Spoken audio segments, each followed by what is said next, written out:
আসসালামু আলাইকুম everyone, welcome back to my channel.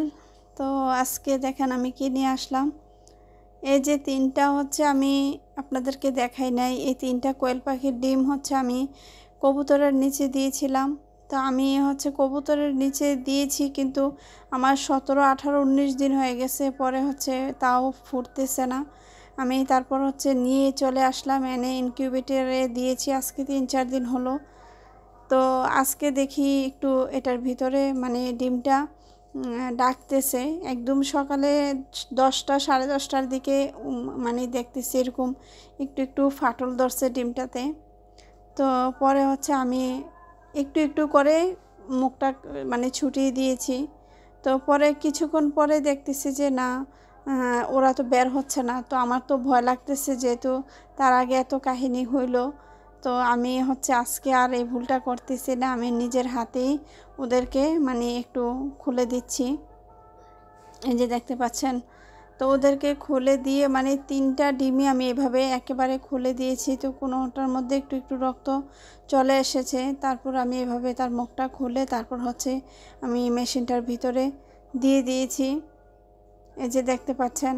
তো আসলে এভাবে দিয়ে আমি ভয়ে ভয়ে ছিলাম যে বাচ্চাগুলা মারা যাবে কি না, কারণ এগুলা তো আমি মুরগির ডিমগুলাকে আমি এরকম করেছিলাম। পরে কিছুক্ষণ পরে রেখে আবারও আসলাম, এসে দেখি যে এখন কি অবস্থা। পরে হঠাৎ করে দেখি যে একটা এখানে আছে, আর দুটা কোথায় গেল খুঁজে পাচ্ছি না। কোথায় গেল পরে দেখি এই যে দেখেন কোথায় এসে লুকিয়ে আছে। ওরা এখানেই লুকিয়ে আছে, এখানে লাইটের যেই তাপটা আছে ওই তাপটার মধ্যে ওরা বসে আছে। তো আর এটা এখনও বের হতে পারে নাই। তো আমি এটাকে দেখতেছি কিভাবে কি করা যায়। তো এক পাশ থেকে আরেক পাশে এনে দিলাম যেন তাড়াতাড়ি ফুটে যায়। তো আমি ওদেরকে দেখে, এই যে দেখেন, যারা ফুটেছে এতক্ষণ উঠতেই পারে নাই, মাশাআল্লাহ এখন উঠে দেখেন। ওরা চুপচাপ এখানে বসে আছে লাইটের নিচে। তো আমি এখনও আবারও এটাকে ঢেকে আমি কিছুক্ষণের জন্য চলে যাব। আর ওই ডিমগুলোকে আমি একটু পাল্টিয়ে দিচ্ছি, কারণ 17 তারিখে এই ডিমগুলো ইনশাল্লাহ ফুটবে, আপনারা দোয়া করবেন। তো আমি দিয়ে ছাদে চলে আসলাম। তো ছাদে এসে আমার পাগলিটা আমার সাথে এই যে মুরগির ঘরের তালাটা খুলতেছে। আর এদিকে দেখেন আমার ঢেঁড়স গাছে কী সুন্দর মাশাআল্লাহ ফুল ফুটেছে, অনেক সুন্দর লাগতেছে ফুলগুলি দেখে, খুবই কিউট ফুলগুলি। আর এদিকে একটা মিষ্টি কুমড়া আসছে, জানি না এটা থাকে কিনা, টিকে কিনা। তো অনেকগুলা মিষ্টি কুমড়া হয় কিন্তু থাকে না, এগুলা ওষুধ দিয়ে তাও থাকে না কেন জানি না, এগুলি নষ্ট হয়ে যায়। তো যাই হোক, এখন আমি আমার মেয়েকে নিয়ে মুরগির ঘরে আসলাম, অনেক বেলা করে আসলাম, কারণ এখন যেহেতু শীতের দিন উঠে আসতে একটু কষ্টই লাগে, যার জন্য লেট হয়। আর আমি ওই অজস্র পরিমাণে খাবার পানি দিয়ে যাই, যার কারণে এত পেরেশানি থাকে না। তো এসে দেখি প্রথমে আমার সুন্দরীটা অসুস্থ হয়ে আছে, একদম বসে আছে, দেখতে পাচ্ছেন। ডিমের দিকে তাকাবো কি, ওর বসা দেখে ও এতদিন একদম ফিট ছিল। লালি একটু অসুস্থ ছিল, লালিকে আগলে রেখেছে, কিন্তু এখন ও অসুস্থ হয়ে গেছে, কারণ ও প্রচুর পরিমাণে পানির মতো পটি করে। তো যার কারণে ওর এই অবস্থা, আজকে একদম দাঁড়াইতেই পারতেছে না। মনটা খারাপ হয়ে গেল, কারণ আমার এত সুন্দর একটা হেলদি একটা মুরগি, এটা এই অবস্থা, আসলে খুব খারাপ লাগতেছিল। তো আর কি করার, আমি একে একে ডিমগুলি এখন উঠাবো। তো আমি আগে দেশি মুরগির ডিমগুলো এক পাশে রাখি, আর অন্য মুরগির ডিমগুলা এক পাশে রাখি। তো এই যে দেখতে পাচ্ছেন আজকে দেশি মুরগিটা, রাতা মোরগটা ভালো আছে, মুরগিটাও ভালো। তো তাদেরকে সবাইকে আজকে 3-4টা মুরগি আমি চিন্তা করছি যে জবাই দেব, মোরগ মুরগি জবাই দিয়ে ফেলবো, কারণ একটু একটু থাকে, ওদের জন্য অনেক বেশি আমার পেরেশানি নিতে হয়। হয়তোবা মরে যাবে, হয়তোবা একটা কিছু, এই পেরেশানি আর ভালো লাগতেছে না, যার কারণে আজকে 3-4টা ভেবেছি মোরগ মুরগি মিলিয়ে জবাই দিয়ে ফেলবো। তো এদিকে দেখেন তিথির মুরগিগুলো এখানে রেখেছি।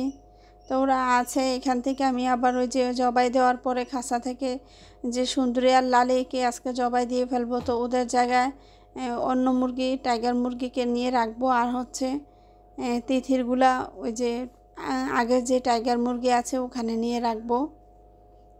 তো এখানে হচ্ছে আমার মেয়ের কাজ এভাবে ডিমগুলি সাজিয়েছে এখানে, কারণ আমি বলতেছি কয়েকদিন একেবারে ডিম উঠাবো না এখান থেকে, কয়েকদিন পরে একসাথে করে নিব।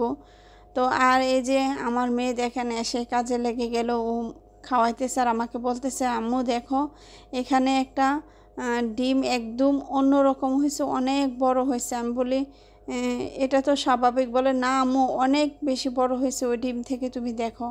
পরে আমি সিরিয়াসলি ধরে দেখতেছি, আসলে তো তাই, ওইগুলার অর্ধেক মানে এই ডিমটা। আমি দেখে মাশাআল্লাহ আলহামদুলিল্লাহ, জানি না এরকম হলে তার কোনো কথাই ছিল না যদি এত বড় বড় ডিম পেতাম।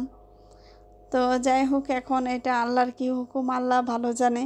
মানে দেখেন অন্য ডিমের সাইজ থেকে এই ডিমটা একেবারে অন্যরকম, মানে এই ডিমটার অর্ধেকে পরে থাকে অন্য ডিমগুলা। তো মাশাআল্লাহ আলহামদুলিল্লাহ, আপনারা সবাই মাশাআল্লাহ বলবেন, এরকম 2টা ডিম খেলে পেট ভরে যাবে।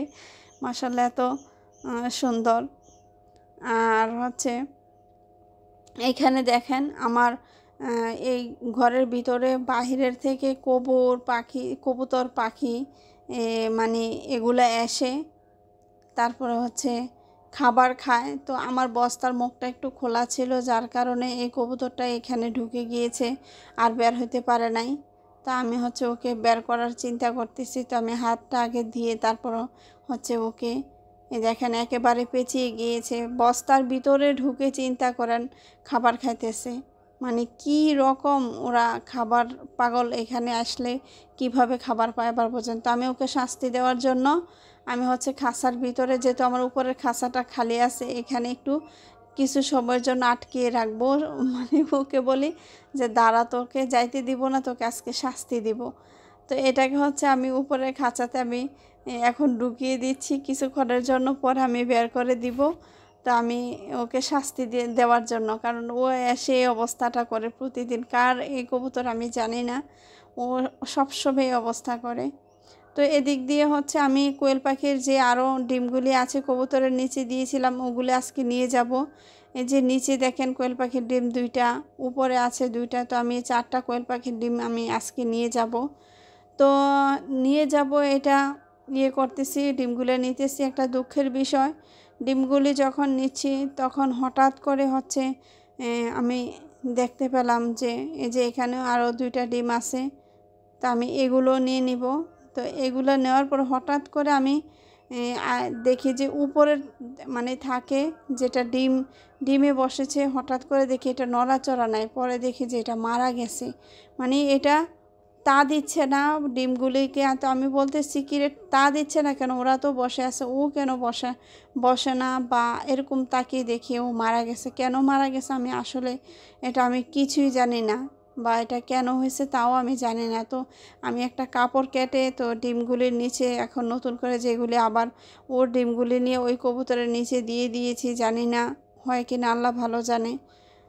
তো এভাবে আমি দিয়ে তারপর হচ্ছে এই যে আমার যে কিছুদিন আগে বেবিগুলা দিছে ওইগুলা, আর এখানে মুরগিগুলা জবাই দিয়ে ফেলছি। দিয়ে তারপর রাত্রেবেলা দেখেন আবারও এসে দেখতেছি ওরা কি করে। ওরা মাশাল্লাহ দেখেন এখন খুব লাফালাফি করতেছে, এখন একদম মাশাল্লাহ সুস্থ হয়ে গেছে। এই দেখেন 3 বাবু এখন আজকের দিনে আসলো, আপনারা দোয়া করবেন ওদের জন্য। তো এগুলো কবুতরের নিচে ছিল আর কি ডিমগুলি। আসলে সবগুলি একসাথে নিয়ে এনে একই দিনে যদি এখানে দিতাম, আজকে সবগুলি এভাবে ফুটতো। তো আজ এ পর্যন্ত, আল্লাহ হাফেজ।